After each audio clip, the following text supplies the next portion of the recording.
A beautiful, expensive house sits in complete silence. The dining table is set for two. Jonah, early 40s, kind-faced and well-dressed, sits across from his wife, Miriam, also early 40s. They have everything money can buy, except the one thing their hearts desire. Miriam stares at the empty chairs around the dining table. Jonah notices. "You're thinking about it again." Miriam slowly looks at him. "How can I stop thinking about it?" She struggles to hold back tears. "We've tried everything, Jonah. Doctors, treatments, specialists, every test they asked us to take. We've spent so much money." Jonah reaches across the table and holds her hand. "I know. Maybe we're supposed to accept that we'll never have children."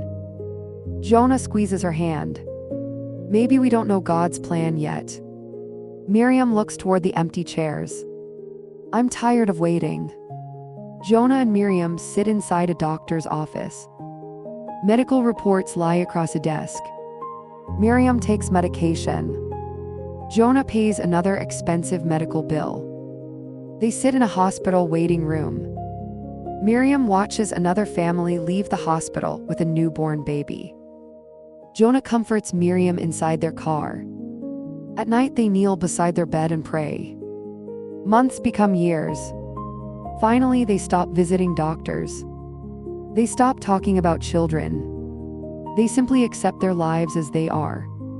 Jonah and Miriam sit together during worship. The pastor stands before the congregation. Sometimes we ask God for a blessing in one particular form. But God sees the whole picture when we can only see one small part. Miriam listens carefully. Never become so focused on the blessing you're waiting for that you fail to recognize the blessing God places in your path. Miriam looks at Jonah. Something about the word stays with her. Jonah drives his SUV along a quiet rural road. Miriam sits beside him. They are traveling to a company event in a nearby city. The road is surrounded by fields, trees, and small houses scattered in the distance. Suddenly, Miriam notices something through the passenger window. A 12-year-old girl named Lydia stands alone beside the road. Lydia is thin and visibly poor. Her old dress is dusty and worn. She carries a small, battered bag. Jonah drives past her. Miriam continues staring through the rear window. Jonah. "I saw her." Miriam turns toward him. "You were thinking the same thing I was." Jonah nods, yes. He slows down. Then he turns the vehicle around. The SUV stops near Lydia. Jonah lowers the window. "Young lady, what are you doing here alone at this hour?" Lydia looks at them cautiously. "I'm trying to find someone who will help me." Miriam looks at her with compassion. "Where are your parents?" Lydia looks down. "They are dead." Miriam's expression changes. "Where do you live?" Lydia shakes her head. "I don't have anywhere to live." She looks toward the road. "Sometimes people give me food. Sometimes they don't. I stay wherever I can." Miriam opens the passenger door. "Lydia, come with us." Lydia takes a step backward. "I don't know you." Jonah gets out of the car but keeps his distance. "You're right. You don't know us." He speaks gently. "And you don't have to trust us immediately." Miriam steps out. "But we genuinely want to help you." Lydia looks at them suspiciously. "I'm not asking for charity." Miriam smiles gently. "It isn't charity." Jonah nods. "We just don't want to leave you here alone."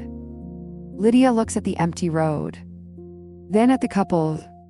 After a moment, she slowly gets into the car. Lydia sits quietly in the back seat. She keeps her small bag tightly against her chest. Miriam turns around. "Are you hungry?" Lydia nods. Miriam hands her some food and water. Lydia eats carefully. Jonah watches her through the rearview mirror. "You don't have to be afraid." Lydia looks at him. I don't want anyone feeling sorry for me. We're not. Miriam smiles. We're just making sure you don't have to face the night alone. Lydia looks out the window. For the first time in a long time, she feels safe. A glamorous company event is underway. Well-dressed guests laugh, talk, and celebrate. Jonah and Miriam enter with Lydia. The room slowly becomes quiet. People stare. Whispers begin. Who is that dirty girl? They brought her here. Didn't they know what kind of people would be attending? Lydia lowers her head. Miriam notices. A woman approaches them. Miriam, please. She shouldn't be here. Miriam looks at her calmly. Why not? This is a formal company event. Jonah looks at Lydia. Then back at the woman, and she can wait outside. Jonah's expression hardens. No. Another guest approaches. You're embarrassing yourselves. Miriam takes Lydia's hand. Lydia hasn't embarrassed us. She looks around the room. The way some people are treating her is what should embarrass you. Jonah takes a breath. We're leaving. Lydia looks surprised. Because of me. Miriam shakes her head. No, Lydia. Because we don't want to stay somewhere that makes you feel unwanted. They walk out together. The three walk toward the SUV. Lydia looks down. I'm sorry. Miriam stops. For what? You lost your evening because of me. Miriam kneels in front of her. Listen to me carefully. Lydia looks into her eyes. You are not a problem. Jonah smiles. Let's go home. Lydia pauses. Home. Jonah nods. Yes, home. The front door opens. Lydia stands inside, amazed by the beautiful home. Miriam shows her a bedroom. A clean bed. New clothes, shoes. School supplies. Toiletries. A warm meal waits downstairs. Lydia looks overwhelmed. All this is for me. Yes, why? Miriam walks over and gently touches her shoulder. Because you matter. Lydia begins crying. Miriam hugs her. Jonah watches from the doorway, emotional. Lydia receives new clothes. Miriam takes Lydia shopping for school supplies. Jonah enrolls Lydia in school. Lydia walks into her new classroom. At first she sits quietly. Slowly she makes friends. Her grades improve. Miriam helps her with homework. Jonah teaches her how to ride a bicycle. Lydia laughs as she rides down the driveway. The house begins filling with laughter. Lydia sits between Jonah and Miriam. A Bible rests on her lap. My grandmother taught me this verse before she died. She opens the Bible. Matthew chapter 18 verse 5. She reads, and whoever welcomes one such child in my name welcomes me. Jonah and Miriam look at each other. Lydia closes the Bible. She always told me Jesus sees people that other people don't see. Miriam wipes away a tear. Your grandmother taught you something beautiful. Lydia smiles. You gave me a home.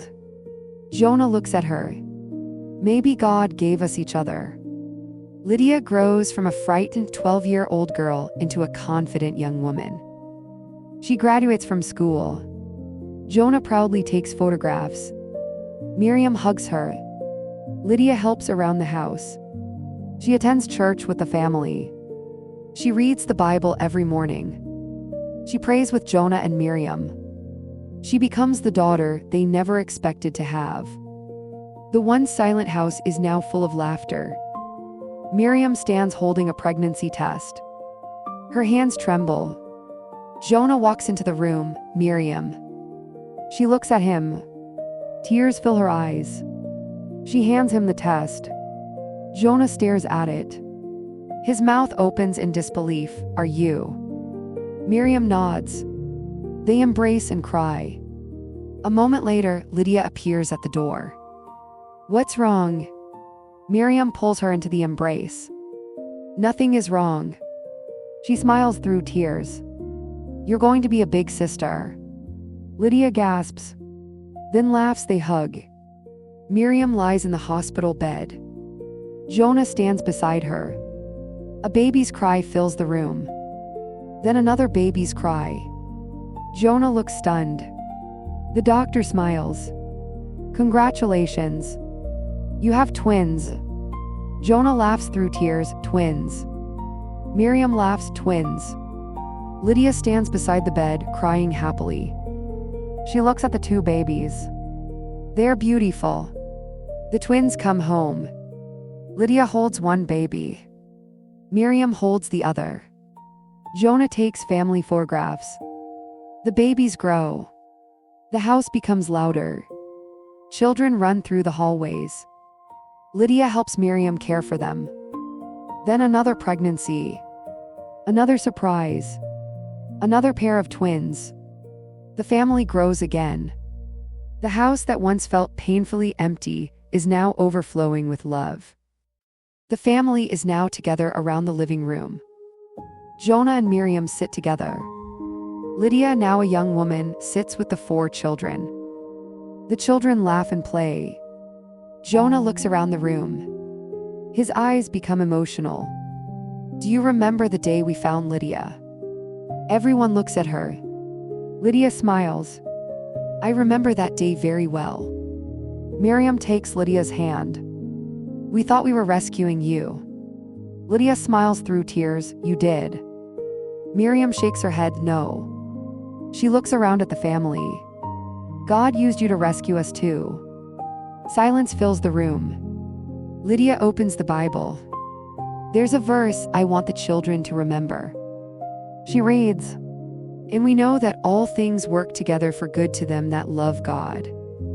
Romans chapter 8 verse 28. The children listen.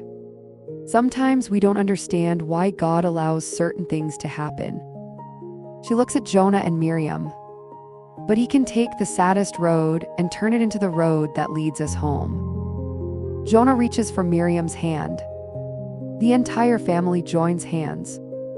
They pray together. The camera slowly pulls away from the house. Warm light shines through the windows. Children's laughter fills the air.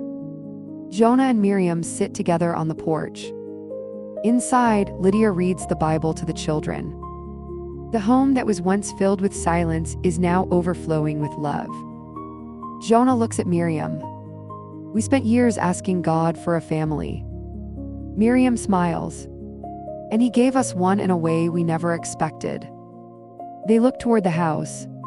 Sometimes the answer to a prayer doesn't look like the answer you imagined. Jonah smiles. But God's answer is always worth trusting. The family continues praying together. Never underestimate the power of one act of kindness. Sometimes the person you stop to help becomes the very blessing God was sending into your life. And we know that all things work together for good to them that love God. Romans chapter 8 verse 28.